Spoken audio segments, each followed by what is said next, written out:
Welcome back to the Fantasy Pros YouTube channel. My name is Derek Brown, and on today's video, we're going to talk about 13 undervalued players you need to be targeting in fantasy football drafts. Before we get to these undervalued players, though, if you want a chance to win a signed Deontay Johnson Pittsburgh Steelers jersey, courtesy of bettingpros.com, your place to start betting smarter, not harder, all you have to do is subscribe to the Fantasy Pros YouTube channel right now. Comment below on this video, and that's it. We will be announcing the winner right here on the channel. Turn on notifications so you can be alerted when new episodes are up and to claim your prize. Okay, so for today's exercise, what I did is I head over to fantasypros.com/rankings, and from there, you can pick your own experts to generate unique rankings to use to prepare for your fantasy football drafts. I made an ECR out of Pat Fitzmaurice, Joey P, Erickson, and myself. Let's get to these 13 players. Number 13, Michael Mayer, +5 ECR above ADP. Last year, amongst all collegiate tight ends with 20 or more targets, he was first in yards per route run, second in PFF receiving grade. Mayer could be in line for 100+ targets in this Raiders offense, considering they are short on receiving options outside of Devontae Adams and Jacoby Myers. If he does that, if he garners that type of volume, he could be a top 12 fantasy tight end in his rookie season. Number 12, Gerald Everett. ECR is 3 spots above ADP for Gerald Everett, tight end 16.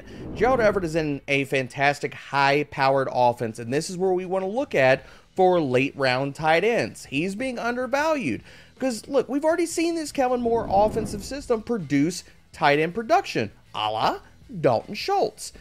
I'm not going to sit here and blow anybody's mind by telling you that Gerald Everett is a more talented tight end than Dalton Schultz.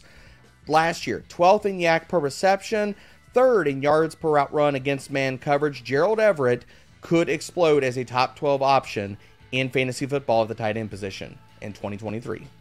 All right, next on the list, number 11, Chef Gino Smith. ECR, 3 spots above ADP here, QB 12. What else does Chef Gino have to show you to get into your good graces? QB 8 in fantasy points per game last year. He was top 12 in big time throw rate, adjusted completion rate. Oh, and look at that. Fantasy points per dropback.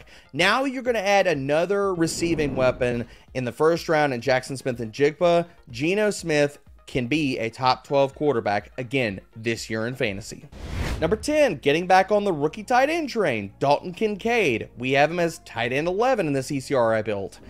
Kincaid's talent cannot be disputed. He has been top 12 in both PFF receiving grade and yards per route run in each of the last 2 years at college. Now he steps into this Buffalo Bills passing attack, which, after Stephon Diggs, who is really going to garner a ton of targets in this passing attack? Gabriel Davis? Probably not. Dalton Kincaid can be that mismatch weapon for Josh Allen from the slot. Last year, he ran 55% of his snaps from the slot.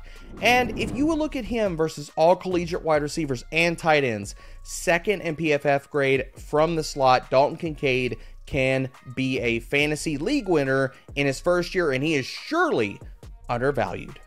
Okay, staying on the rookie train, choo-choo, let's go, baby. Quinton Johnson, number 9 on this list. In this ECR, he's wide receiver 37, 7 spots above ADP.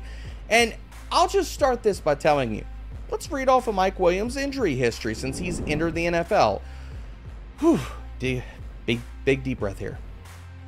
Herniated disc, knee strain, back spasms, hamstring strain, hip flexor strain, high ankle sprain twice, and a transverse process fracture.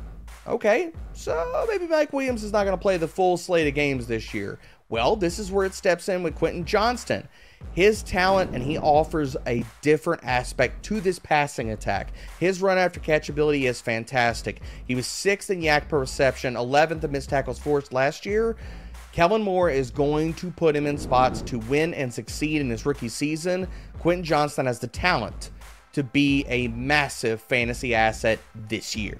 Number 8, he's constantly just dogged every year, and he's a value again in 2023, Tyler Lockett.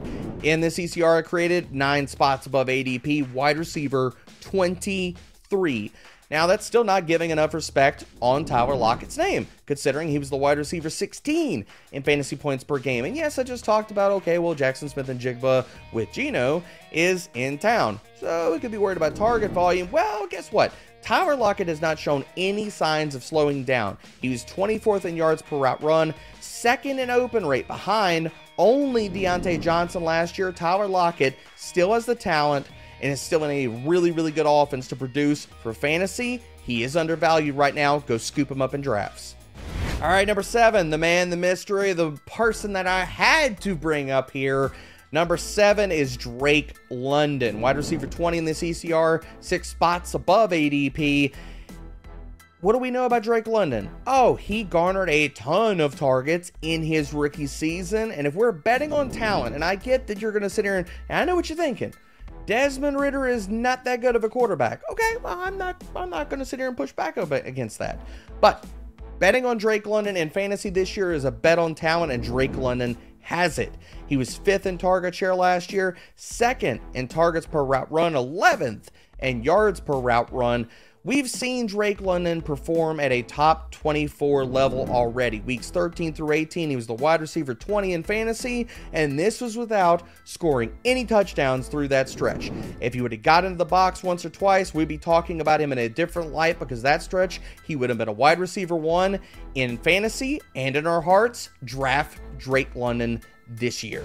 Okay, number 6, again, tried and true, gotta bring up his name here, Cam Akers. ECR is above 8 spots above ADP on him. RB14 at my personal ranks. I have Cam Akers as an RB1, and hate that all you want. But in weeks 13 through 18, Cam Akers proved it. He was an RB1 in fantasy, RB6 in fantasy points per game, while gobbling up 100% of the team's carries inside the 10-yard line. He averaged 19.1 touches, over 100 total yards per game. We've already heard rumors out of the Rams camp saying he is going to be a central figure in this offense this year. Invest in Cam Akers. I get that people have been burned. This is the year he pays off in fantasy. All right, staying on running backs here. Number 5. This guy might be a little bit long in the tooth, but he's being really undervalued. And part of this is because of his new quarterback. Number 5 is Aaron Jones. RB13, ECR is 3 spots above ADP. He was the RB11 in fantasy points per game, and he was still rolling along. Despite, yes, okay, he's not exactly young anymore. He was still 11th in yards after contact per attempt, 9th in PFF's elusive rating. If you don't believe in Jordan Love, then you need to believe in the fact that the Packers, Jordan Love's not great. They're going to lean on their ground game, and they're going to lean on Aaron Jones this year. The old man still has another RB1 season in the tank. Invest in Aaron Jones. Well, we have another Packer hitting the list. Number 4, my man crush, Christian Watson. Wide receiver 18, checking in 6 spots. ECR is over ADP. What did we see out of Christian Watson last year? Oh, that's right. He was a total stud. A league winner when he became a full-time wide receiver. Weeks 10 through 18, the man garnered a 23% target share, 42% end zone target share. He had 3.07 yards per route run. Christian Watson has the alien type of talent, and building offseason rapport with Jordan Love, the connection to be the undisputed Packers alpha wide receiver in 2023. He could be a league winner. He's undervalued right now in fantasy drafts. All right, staying on wide receivers here. And again, I'm talking about investing into good offenses. I've brought them up a few different times, not moving away now. Number 3 is Keenan Allen. Apparently, everybody just thinks Keenan Allen's going to roll over and not play half of the season, or he's just total dust. I'm here to tell you all those things are emphatically wrong. Keenan Allen, let's get the old and injured slander out the way here, people. He has started at least 13 games in each of his last 5 seasons before last year. So let's kick the injury narrative to the curb. Keenan Allen, when he was on the field last year, he was 12th in PFF receiving grade, 13th in yards per route run. He was performing at a top 5 level at wide receiver 3 in fantasy points per game as the wide receiver 1 in this Kellen Moore-led offense that could possibly lead the NFL in passing attempts. You're going to want to draft Keenan Allen. He's massively undervalued right now. All right, let's keep the undervalued train rolling. Number 2 on the list, Darren Waller.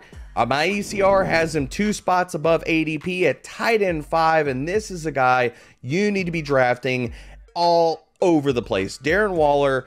Look, I get the injury concerns, but the talent is still there, people. Last year, 13th in PFF receiving grade, 12th in yards per route run, 1st in yards per route run against man coverage. Darren Waller can be one of the best selections this year in fantasy drafts as a player that can rival Travis Kelce in the fantasy landscape this year. Darren Waller can get up to that. The talent is still there. He can lead the team in targets and receiving yards because we've seen him do it when he's been flanked by beta receivers before. Darren Waller is massively undervalued in 2023.